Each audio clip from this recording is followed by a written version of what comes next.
Film actor Govinda अस्पताल में भर्ती कराए गए हैं। गलती से गोली चलने का ये मामला है और इस वजह से वो घायल हुए। अभिनेता गोविंदा को लाइसेंसी रिवॉल्वर से गोली लगी है। आज पूरे फिल्मी जगत में तब खलबली मच गई जब लोगों के बीच ये खबर आई कि एक्टर गोविंदा को गोली लग चुकी है और वो अस्पताल के अंदर भर्ती हैं। जी हाँ दोस्तों, ये खबर पूरी तरह से 100% सही है। गोविंदा को गोली लगी है और वो अस्पताल के अंदर भर्ती हैं। और आप लोगों की जानकारी के लिए बता दें, इस टाइम पर उनकी तबीयत भी थोड़ी ठीक है।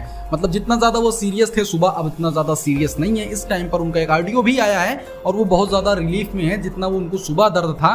दरअसल दोस्तों, मैं आपको बता दें, एक्टर गोविंदा को अपनी ही गन से गोली लगी है। जी हाँ, जब वो अपनी गन को साफ वगैरह कर रहे थे उसी बीच में उनकी पिस्टल से गोली चली, जो गोली जाकर उनके पैरों में लग गई और समय रहते वो अस्पताल पहुंच गए, जिसकी वजह से उनकी सेहत अब बहुत ज्यादा में सुधार आ गया। उनकी सेहत बहुत ज्यादा सही है। लेकिन दोस्तों, ये गोली लगते ही पूरी भोजपुरी इंडस्ट्री, हर एक इंडस्ट्री के अंदर खलबली मच गई।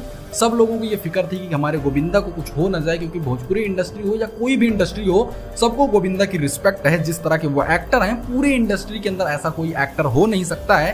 वो तो दोस्तों आप लोगों का प्यार है कि वो जल्द से जल्द ठीक हो रहे हैं। आप लोग और भी दुआ करिए कि वो जल्द से जल्द ठीक हो।